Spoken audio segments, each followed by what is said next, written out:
I'm Julian Berman, intern at Lawfare, with an episode from the Lawfare archive for July 4th, 2024.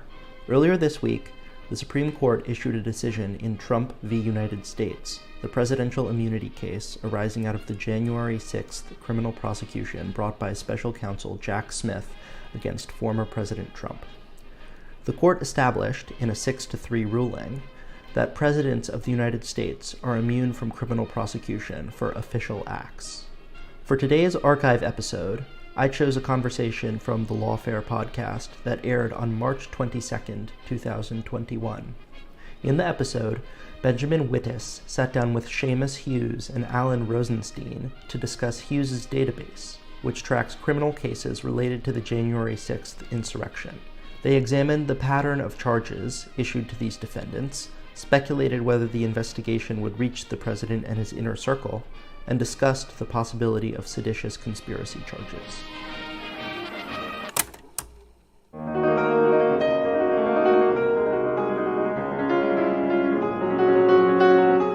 I'm Benjamin Wittes, and this is the Lawfare podcast, March 22nd, 2021. Seamus Hughes is Deputy Director of the Program on Extremism at George Washington University. Alan Rozenshtein is, of course, a Lawfare Senior Editor and a professor at the University of Minnesota.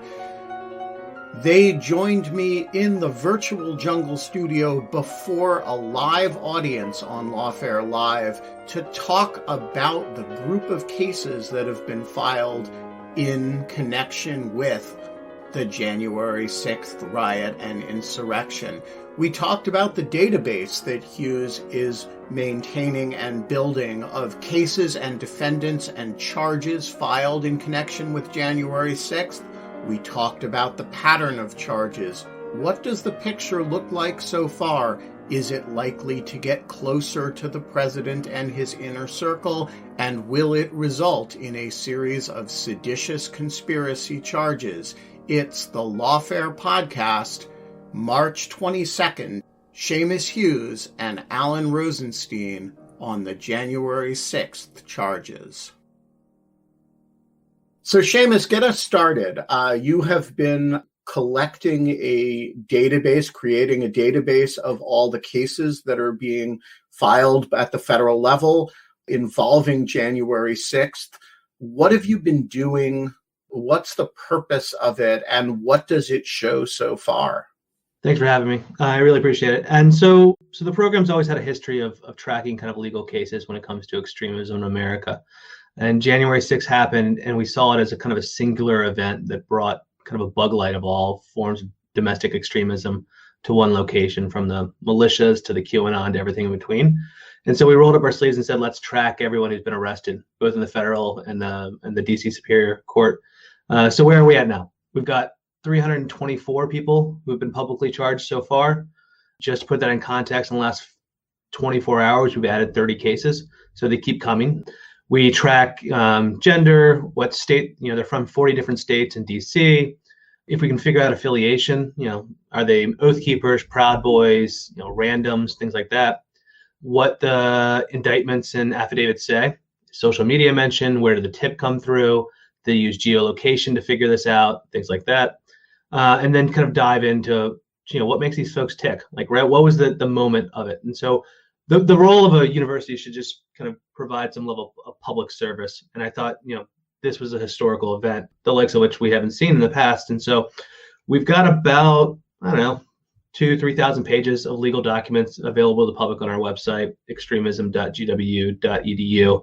Provide it in real time to anyone as soon as we get it. And we'll keep adding it as it goes on. DOJ says they're going to add another 100 cases or so. So they think about 800 people got on the Capitol. They'll arrest about 400, 450.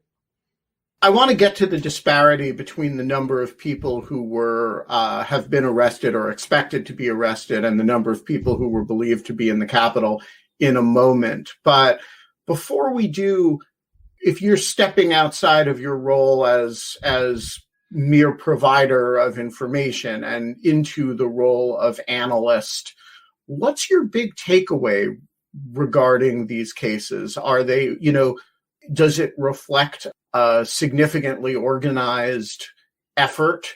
Does it reflect a lot of individuals of, sort of common political ideology who are exhorted to violence in the moment? Does it reflect a lot of pre-planning? Sort of which of the theories of the January 6th case does the data at this point most support?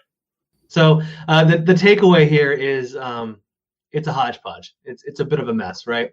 So if you look at the 300 plus cases, about 40 of them are from what we would call organizations, right? Oath keepers, militias, 3%ers, Proud Boys.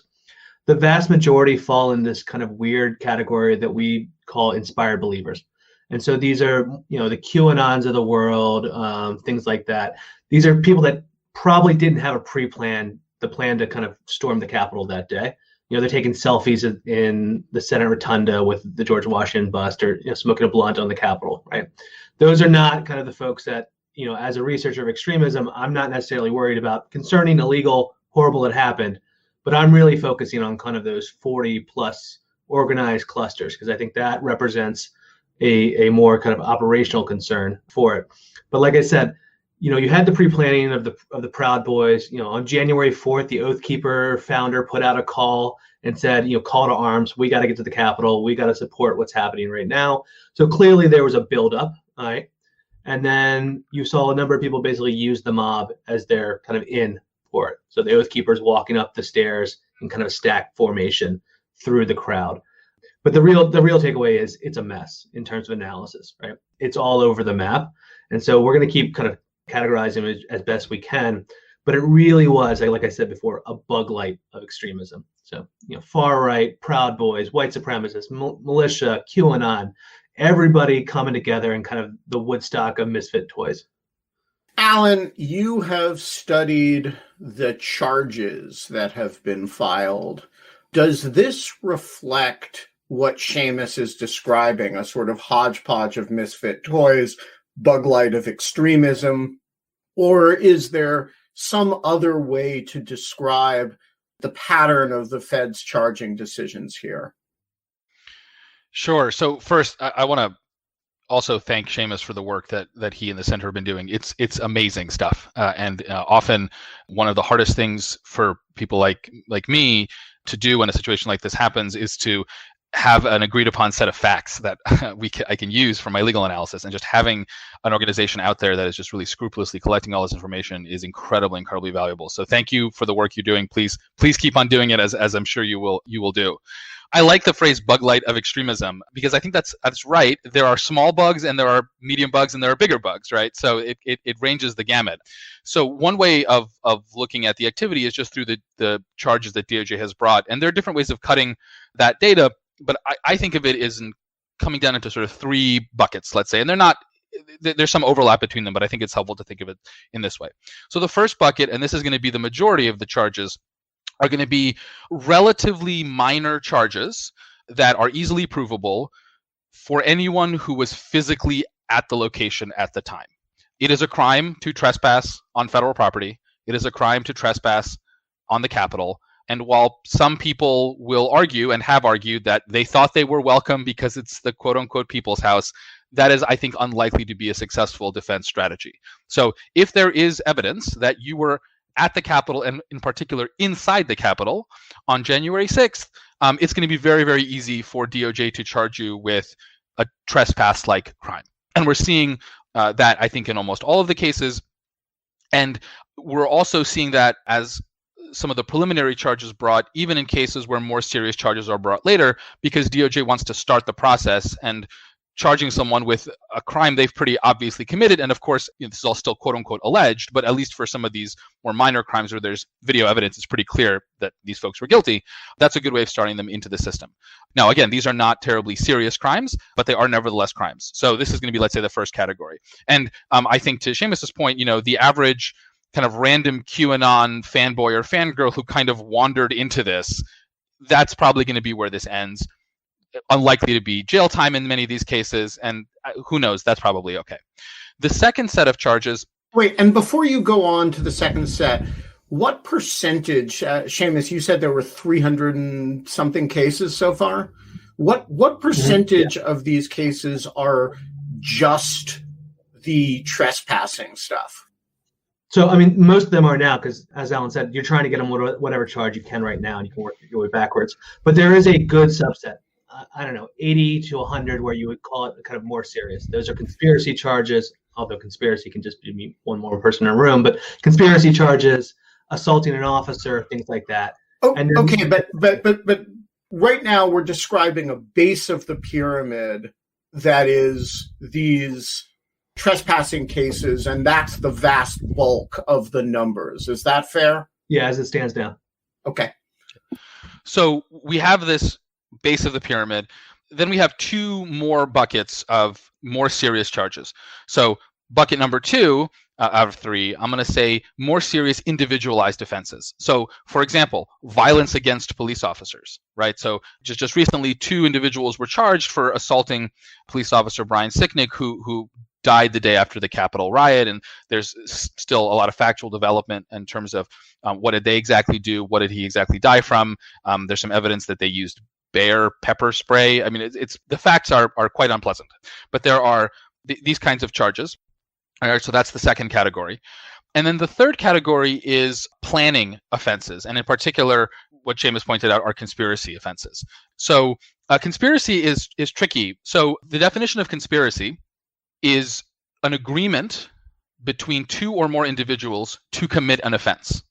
And what is sometimes hard for people to get their heads around is that conspiracy is a separate charge and a separate offense than the underlying offense, right?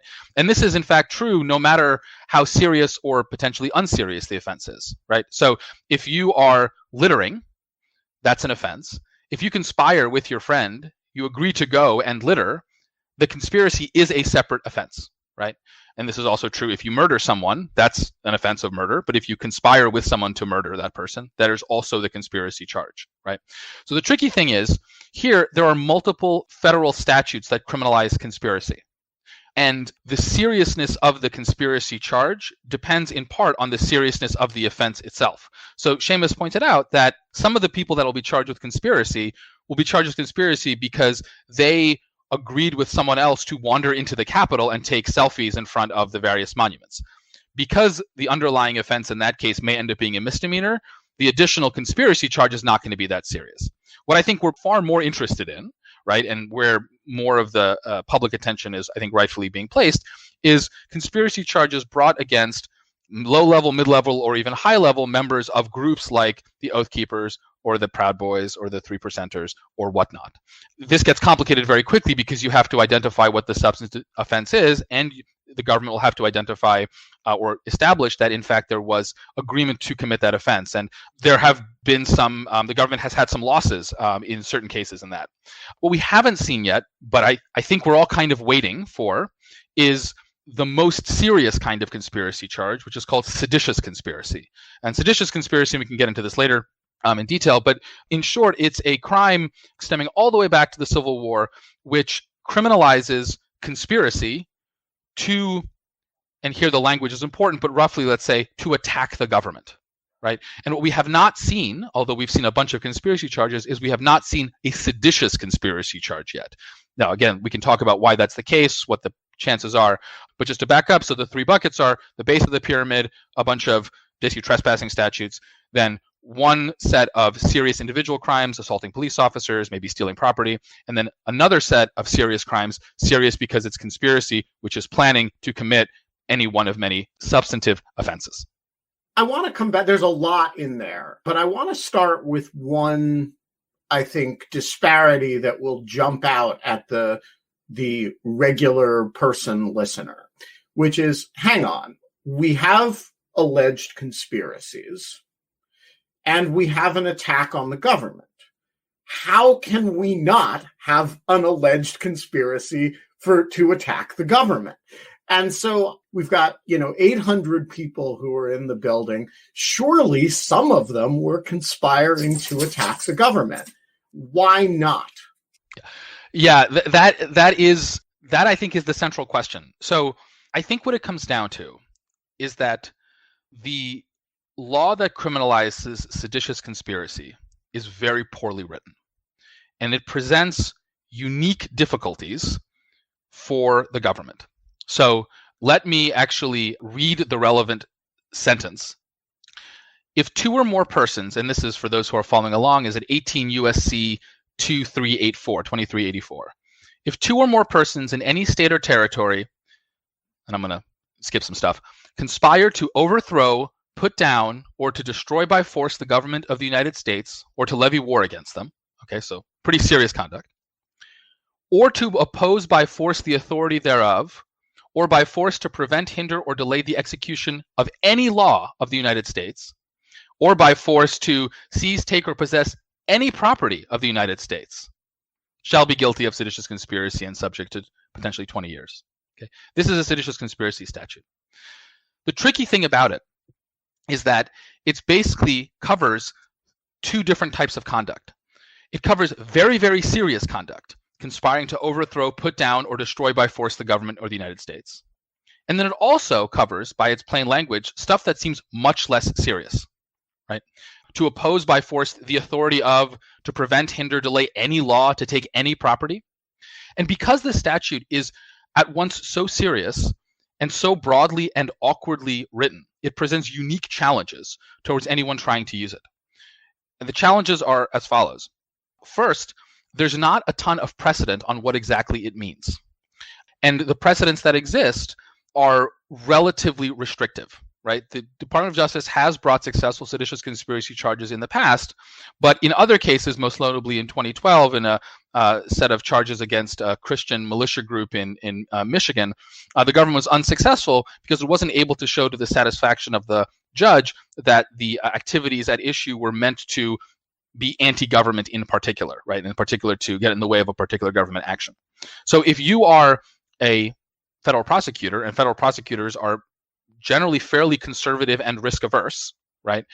And you have other charges that you can bring, you are not going to immediately jump to seditious conspiracy, right? That's one reason.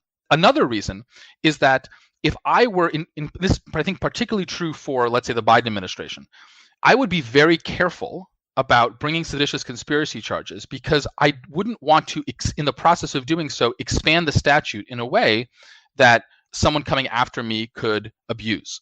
So back in August and September, when you had the protests and then some riots associated with the Black Lives Matter movement, then Deputy Attorney General Rosen wrote a famous, some will say infamous, memo to prosecutors in the field saying, hey, by the way, as you're arresting the rioters and thinking of what to charge them, consider using this statute. Because, if they're attacking the local FBI headquarters, let's say, the conduct falls under the ambit of this statute. And this raised a lot of concerns because I think there was understandably a lot of resistance of using one of the country's most serious kind of political violence statutes against even potentially violent rioters when they were connected with a racial justice cause, right? And there's a lot of uncertainty, a lot of concern that this would become kind of a catch-all anti-government statute.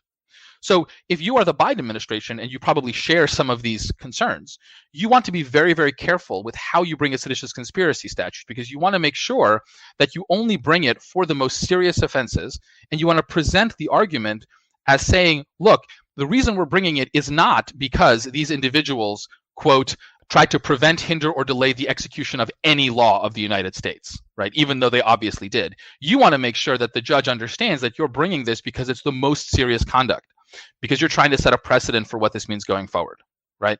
So this combination of factors, that this is a rarely used law, it's not entirely clear what it means, DOJ is conservative and likes to do everything by the book, and this stuff takes a huge amount of time, right?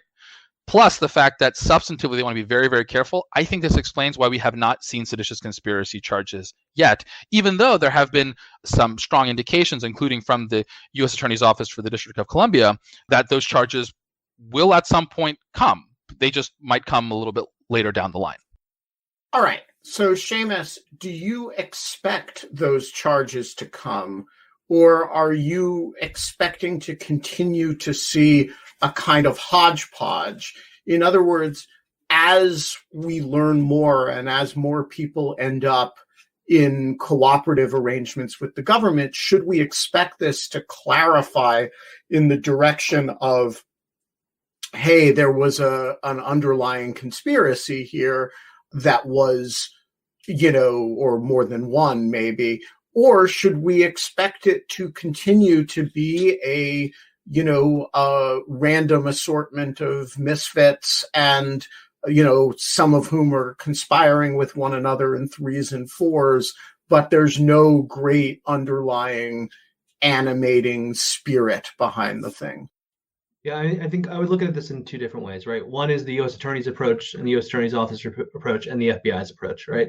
I think the U.S. Attorney's approach is going to be, get them with whatever you can. And, the U.S. Attorney did announce that they were thinking about sedition charges, but he said it was coming in weeks, and it's been weeks. So, nothing, and he's moved on. So I think there may have been, we'll see today, actually, with the Proud Boys are getting conspiracy charges. So we'll get a sense today how that plays out. But there's that. And I think, if a lot of these guys plead out, then you're looking at, why do you bring those charges other than just as a statement thing, right? The other point to look at is more the FBI, right?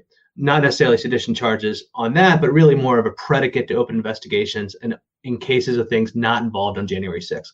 So if you're an oath keeper in Michigan, you didn't go on January 6th, but you were talking to the oath keepers in Ohio, well, damned if the FBI can't knock on your door now, right? They've got a predicate to build up an investigation. And I think that's where you're going to see more of a spread of authorities, the wrong word, but resources against this, and probably less on the charges themselves. I think Alan's exactly right. I mean, sedition charges is a very hard one to make. Even riot charges, we saw that in Charlottesville, didn't really stick when they tried that there too. And so, you go with the horse, and I think that's probably where they're going to end up going with. Yep, Kyle. I agree with everything Seamus said, and I'm also looking at the kind of audience commentary. So one thing I do want to clarify is I think that the seditious conspiracy statute absolutely fits this conduct, right? Not for the rando QAnon whack job that wandered in across the street, right? This is why prosecutorial discretion exists. But if you it's also why the agreement prong of the statute is critical. If you're somebody who wandered in off the street, you did not conspire. Even if you came to Washington intending to protest, even if you came to Washington intending to storm the Capitol, if you didn't have some understanding with somebody else, and it has to be explicit enough to basically be an agreement to do it, you did not conspire within the meaning of conspiracy law. Yes, that is correct. Seditious conspiracy is conspiracy to commit sedition, right? These are two separate elements. And the other thing I would add is, and if you did not act by force, you did not commit sedition either, right? So if you wandered in because the Capitol was, being looted and you thought, hey, maybe I'll poke around, see what's going on, right? You committed trespass, but you probably did not commit sedition, right? Nevertheless, there is a not insignificant proportion of these individuals that intentionally agreed to come down, it seems, to stop the certification of the Electoral College votes, right? The cornerstone, the foundation of the peaceful transfer of power. It's hard for me to imagine anything that would fit more into the heartland of sedition, right? And just as a matter of historical irony, right, this is a Civil War statute, and no one managed to siege the Capitol during the Civil War. Right. This is actually, in a sense, even more serious than some of the conduct during the Civil War. So when I say, they're being careful and it's hard to prove, I'm not saying they shouldn't, and I'm not saying they will. I think they should, and I think they will, but they will do this very, very carefully. And so I think that's why we need to just be patient and open to the possibility that this takes a long, long time to work through. So, one thing to look at is also a resource thing, right? So in DC federal court, last year they had 300 federal criminal cases, and this year they have 200 so far, right? So they are leaps and bounds of where they used to be. They're pulling in AUSAs from around the country to run double shifts on this. Even the Federal Defender's Office is completely overwhelmed too. They have 9 lawyers on this, and each one of them have 10 cases, which is unheard of for them too. So, if you're looking at it and you've got, something in reach or something that's going to take you months and months and a new task force, you may actually not have the manpower to do that new task force right now. So we may see kind of a widowing down of things. And if I was them, I would focus on the Oath Keepers and the Proud Boys and then just plead out as many you can before that and move on with that. All right. So I want to talk about two aspects of this that we haven't touched on yet. And the first is how high up this goes. So we have 300 plus defendants. Seamus, how close is any of them to the former president and his broader cinematic universe? For the broader president, I mean, most of them were at the rally prior. So, I mean, clearly there was a level of inspiration, to say the least.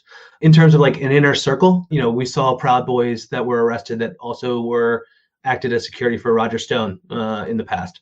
And so in that kind of circle, clearly, we haven't seen anything closer than that, no congressional staffers or things like that. One State Department employee political appointee was charged, but not a particularly high level state employee.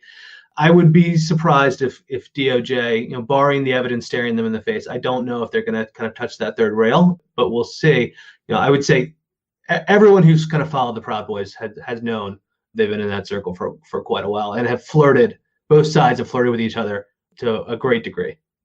Right, but flirtation in kind of public doesn't get you anywhere near criminal conduct. As you expect these other 100 arrests or maybe more, and you look at the emergent fact patterns as people plead out, you are not expecting, I take it, this to sort of penetrate the former president's inner circle in any meaningful sense. There's nothing to indicate that right now. Alan, do you agree with that? I do. That being said, there's no evidence of high-level coordination until there's evidence of high-level coordination. And these things often have inflection points because, if you think about this, and I think it has been useful over the last 4 years to think about investigations into Trump and his cinematic universe in the context of an organized crime investigation, which I think honestly the Trump world most closely resembles in how it is structured. There's long periods of just dealing with low-level people who don't know anything or won't roll over, and then you get to a mid-level person, and if you can get them, then often they might flip and stuff like that. So it's sort of a never say never situation.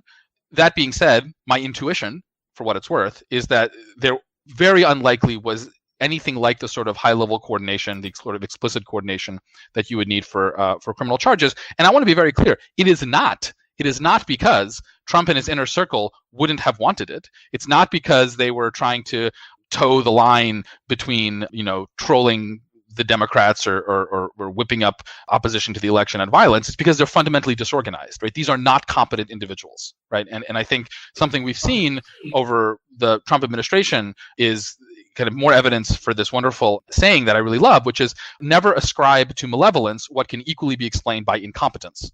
And so, these people are not playing 9-dimensional chess. So it is totally possible that there was some collaboration, but I suspect that there was just a lot of flailing and nonsense. And it was enough, unfortunately, in this case, to send a mob to the Capitol. But that does not constitute conspiracy, and it does not constitute incitement. And so I would not hold my breath for any of those high-level charges. Okay, second issue. If we take the number 800 as the number of people at the Capitol, what is the best explanation? I suspect all of these are part of the explanation, but what is the best explanation for the fact that only about half are going to be charged? Is it to what extent is it a resource issue? To what extent is it an evidentiary issue? And to what extent is it a discretion issue that, hey, the people who kind of wandered in off the street, yeah, they're guilty of trespassing, but it really makes more sense to focus on the people who, Seamus, you spend your time studying rather than the randos who, happen to be at Woodstock when a riot broke out. How do you understand the 400 who aren't going to be charged with relation to those three factors? Yeah, I think luck. But I mean, listen, there's a part of this too, which is, today the FBI director gave an interview with the NPR, and he said he's going to dig into every case and he's going to charge everyone they possibly charge. But the fact of the matter is, you've got a few things, right? Resources is absolutely right. If you read the affidavits, you're seeing like agents that work child pornography and white collar crime filing affidavits on January 6th. There should be a DTOS, like a domestic terrorism and an international terrorism agent type of circle, and it's not. And so you have that going on. It's one thing to know a guy was in there. It's another thing to prove it in a court of law, right? You're going through 200,000 tips that they're getting from the public, 15,000 hours of body cam video. And so, yeah, you could spend days, weeks building a case for some random guy in Iowa who got into the Capitol, or you could kind of just, at some point cut your losses. Now, I tend to think, you should probably put the work into it because, again, this is a singular event, and damned if you shouldn't put your finger on the scale and say this is unacceptable. But I understand as a kind of purely a resource question why you wouldn't. And, and the other thing is, again, a discretionary issue too. The clerks at the DC federal court, they haven't slept in 3 months. The judges are overworked on this. Again, they're seeing unprecedented number of federal cases. The system's going to break at some point if you keep throwing it at them. All right. Let's go to audience questions from Finland. The floor is yours.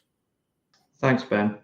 So based on what Seamus already indicated earlier, do you think, or as a follow-up rather, do you think there's enough resources utilized in the conducting of the January 6th investigations?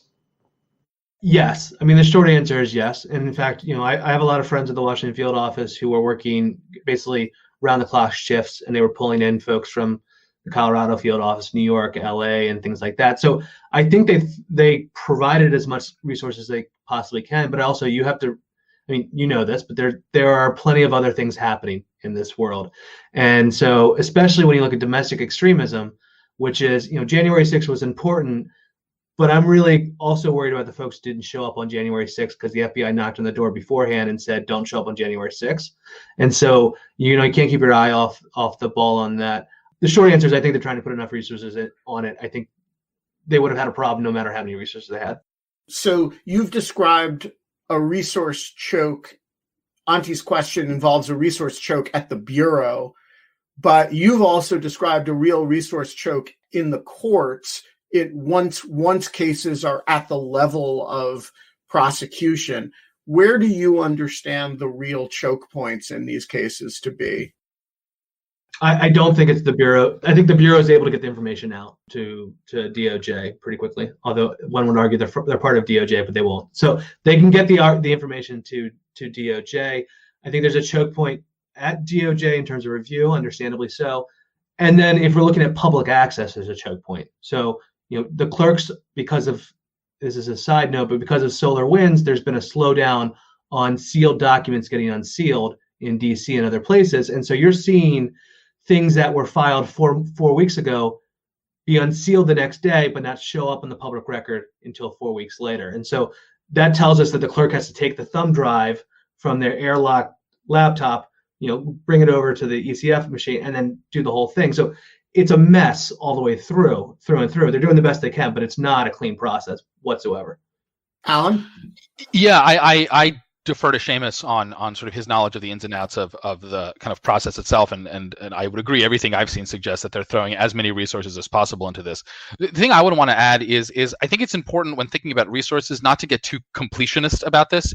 There are good reasons, and this is kind of back to your earlier point, Ben. I think there are good reasons for not charging every single person that you can charge, right? I think there is a little bit of a kind of Pokemon-like gotta catch 'em all obsession here that might be developing, and it is unnecessary, right? For a number of reasons. First, there are always trade-offs, right? And I'd much rather people focus their energies on investigating the Oath Keepers and the Proud Boys and bringing prosecutions for the high-level people, as well as dealing with all the other domestic extremism that is going on, than in dealing with rando QAnon people who wandered in off the street, right? Second, let's not push this too far, right? Let's be aware of potential backlash concerns, right? Whether we like it or not, and I deeply do not like this, But we find ourselves in a country in which a substantial portion of the electorate and a substantial portion of one of the major parties has much closer affinities to domestic extremism than I am comfortable with, right? We should not excuse that. We should not be okay with that. We should push back against that. But the way to do that is to highlight the worst cases, the cases where no one can defend, and really bring the hammer on them.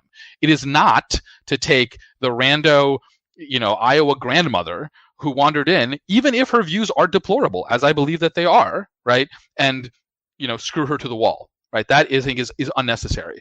And then third, and this is related, kind of as a moral matter, I think part of what makes a civilization civilized is a notion of grace, right? People screw up, they have to be held to account, right? But you don't have to maximally prosecute every single person, right? That is not the goal here, right?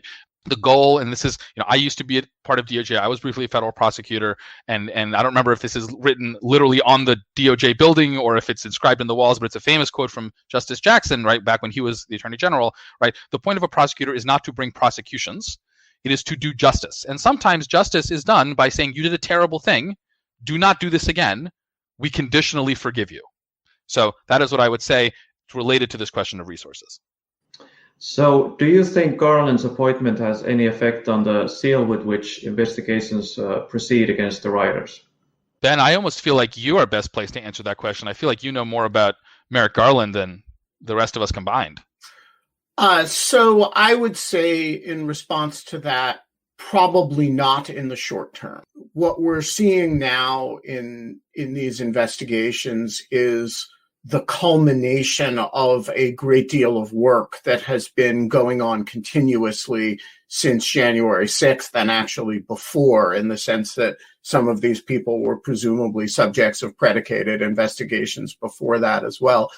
I do think in the longer term, if you confirm and install a group of people like Merrick Garland, Lisa Monaco, Vanita Gupta, and Kristen Clark, you are going to have high-level leadership at the Justice Department that is very serious about combating violent expressions of white supremacy. And that is going to make a direction in setting policies that would tend to encourage rather than discourage investigations like this. And I do think this is a very hard point to prove, and yet I'm certain of it to a moral certainty, that the political environment of the last 4 years inhibited certain investigations. It is not the easiest thing in the world to be the field office line agent who predicates an investigation against the Oath Keepers while the president is saying stand by and stand back. And so I do think there's been a climate that has probably inhibited investigations, and there will be a climate that tends to encourage it.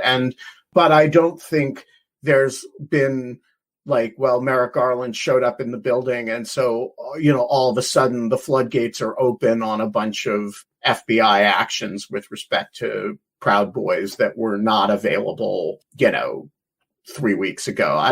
Seamus, do you have a different sense of it? I don't, but it actually raises another thing I wanted to talk about, which is January 6th, that's the day to look at, but there's also January 4th, 5th, 3rd before that. And I'm trying to square the circle. The FBI director testified in Congress about the Norfolk memo, right? We said that we got the Norfolk memo, we sent it to Cap Police, we warned them verbally and in writing, right? But the implication there was there's nothing more besides the Norfolk memo, which if there wasn't, that's a systematic and failure by the FBI's analysis team to realize what was happening, because anyone on the outside saw this thing happening in real time. And then you kind of square that up with the fact that they said that they did knock, basically a knock and say, hey, I'm the FBI, don't go there on January 6th, which tells me you're worried about January 6th if you're the FBI. So you kind of build up this kind of case of there was a number of balls either dropped or at least no one really saw the full picture at headquarters up until that point. And I'm worried that, barring a commission or something that actually takes a step back in any real way, we may just kind of pass on and be like, we didn't have what we had on January 6th, but now that we do, we're really going to take this seriously. Well, damned if you didn't. You actually did have what you needed on the 4th and 5th.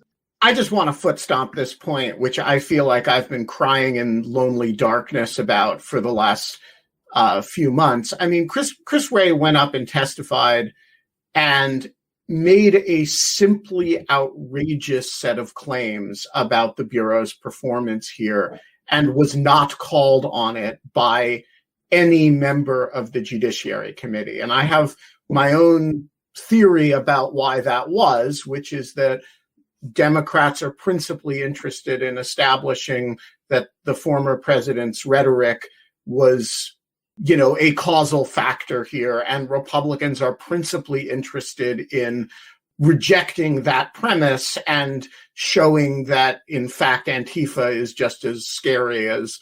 But what nobody is principally interested in right now is the self-evident catastrophic intelligence failure on the part of the FBI.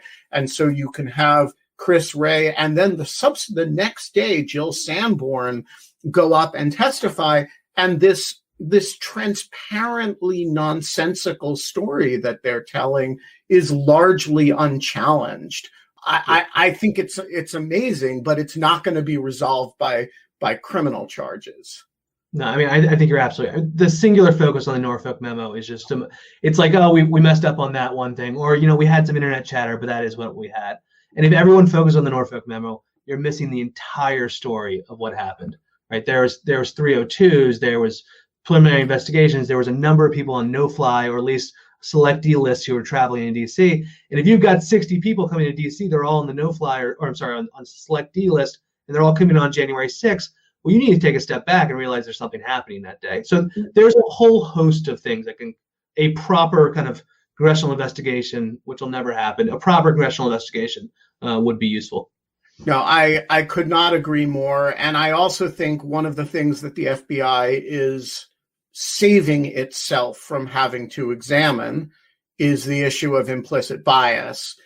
There is a cultural disposition, given the demographics of the Bureau, to not regard a bunch of white guys of a conservative nature showing up in Washington as a fundamental terrorist threat that you simply would not see were they a different demographic picture. And I think the FBI, by not having to deal with the intelligence failure, is getting to not ask itself that question. And I think the congressional failure to force it to ask that question is pretty unforgivable.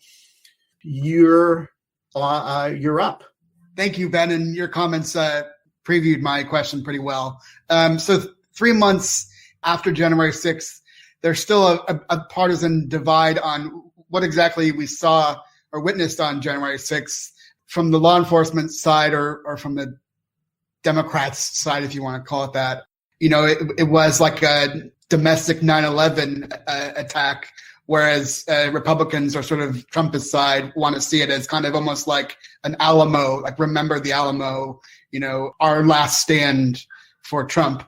So I wanted to ask in context of that, maybe this is more about sort of the commission rather than prosecuting, but how do you sort of get beyond this partisan divide to sort of see January 6th for what it actually was and not sort of score political points to sort of protect Trump and the Trumpists?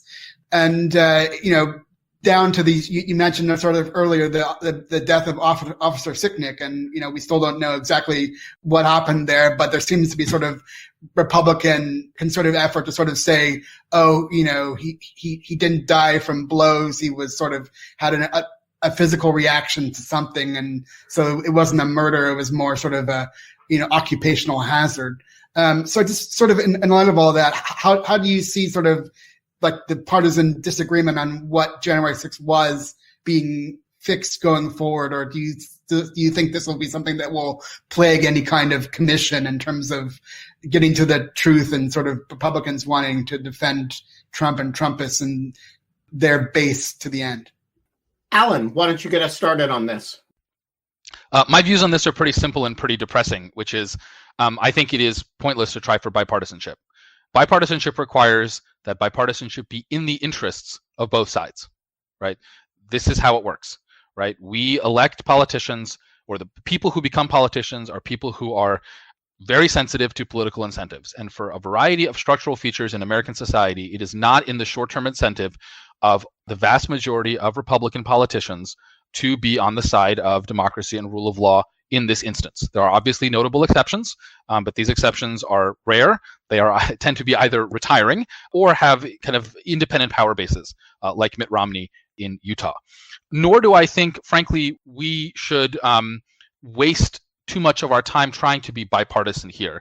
I think even the term bipartisanship is kind of unfortunate because it's not so much the Democrats versus the Republicans. It's people who are pro-democracy and the rule of law against people who are anti-democracy and the rule of law. And I don't think any compromises can be made. I think we have to do is, over a long period of time, vote against people who do not support democratic politics, democratic in the small d sense, right? We have to all become single issue voters. There is no other option here. And things like commissions are so downstream of that I am deeply, deeply skeptical that any commission would be effective, right? And I think that people who are looking at the 9/11 Commission or the Iraq WMD Commission as examples are fundamentally misunderstanding the background politics and the background incentives at the time. Those do not exist today, and we should not pretend otherwise. Seamus, how much of that do you agree with? So it's 10:51. We finally got our first disagreement on the podcast. I am a internal optimist when it comes to commissions. So if I was going to do this, I'd set up for success. You bring in your graybeards, nonpartisan, kind of well-respected folks, men and women who can to do this. You make the FBI and the intelligence community agree to a automatic security clearance, or at least an expedited security clearance. And you set some dates to do so. I think you can do this in a very quick way. And putting aside whether it affects change, there is something to be said about a historical record, right? And so, and barring that, especially in the age of misinformation and disinformation, damned if I don't want a Blue Ribbon Commission to say as much. My concern on kind of the commission bills that are floating out there is some of them are so broad that it's going to lose its focus, and some of them are so narrowly focused on whether we should add fences or not that it doesn't tell us anything, right? So if I was going to do it, I would look at what happened on January 6th, and then what does that mean for the greater domestic extremism threat in America? Kind of similar to what 9/11 Commission did in terms of identifying the failures there, but using it as a larger conversation about strategic or systematic failures throughout government. Just to quickly respond, so I'm sorry, Seamus, but in fact there is no disagreement, because I agree with what you said, and so let me kind of be clear here. I'm nothing against a commission. Of course there should be a commission. There should be many commissions and many panels and many investigations and IG and all sorts of stuff like this, right? In part because clearly some policies need to change, whether it's about congressional security or Capitol Police or DC or FBI or whatever. And also, you're absolutely right, there needs to be a historical record, right? And that can be very useful, right? And a historical record does not have to be bipartisan for future historians to look back and say, this was very useful. My point is that simply that when people talk about commissions, they often talk about it for multiple purposes. And if the purpose is having a national conversation, which people like to talk about, creating a narrative, coming together so we understand what happened and we can become a healing process, right? That will not happen. That will not happen. That cannot happen. And it should not happen as long as one half of the country and the political establishment is not interested in that. It would be inappropriate for that to happen, right? Yeah. In order to be forgiven, you must first ask for forgiveness. And until that happens, there shall be no forgiveness. Yeah. Absolutely. Right. Ben, can I just add one last thing, which is I think Please. What you raised in the Senate Judiciary Committee was quite important. Senators either are too afraid or don't know what the hell questions to ask. The fact that no one asked for any copies of 302s under the record, which just tells you either it's really bad staffing or the senators didn't want to dive into that area. And so if you're going to set up a commission, I hope to hell you hire folks who actually know the right questions to ask and say, SAC versus SAC and those stupid things that are important when you're talking about like investigating this type of thing. So I think there's a lot of reason to be optimistic about the possibility of a commission. And here's the reason. First of all, Nancy Pelosi is a pro, and she is not going to move a piece of legislation that does not have a mechanism in which at least a majority of the commission will be responsible people. And there are ways to engineer that. And the second thing, Alan mentions the Silberman-Robb Commission that investigated Iraq WMD, which, by the way, did a superb job. And one of the ways that happened was that when the president, then President Bush, asked Judge Larry Silberman to head that commission, Silberman responded, I believe, that he would do it if and only if Pat Wald was a member of the commission with him. She's a former liberal judge of the D.C. Circuit, now passed recently. But, the members are sometimes themselves, demand, and Silberman hired very serious people to staff it, as Seamus is describing. Like, these things do take on a life of their own. And if you put a chairman in place who is serious about working, Pat Wald was the sort of person who, Larry Silberman wanted to work with, not necessarily the Democrats, although she was a sort of liberal luminary. If you engineer it right and you get the right chairman, the right vice chairman, you can make these things work, particularly Seamus's point that the staff is essential, particularly if they're well staffed. So my nomination is that this should be the Hughes Commission and that the staff director should be Alan Rozenshtein. We are going to leave it there. Thanks to you both for joining us. Thanks to the audience for excellent questions and for participating today. Thanks for having me. Thanks a lot. The Lawfare podcast is produced in cooperation with the Brookings Institution. Our audio engineer this episode was me, because we did the whole thing on Lawfare Live. You should do your part to promote the Lawfare podcast, share us on social media, pin us on Pinterest, upvote us on Reddit, and for heaven's sake, leave a rating or review wherever you found us. The Lawfare podcast is produced and edited by Jen Patja Howell. Our music is performed by Sophia Yan. And as always, thanks for listening.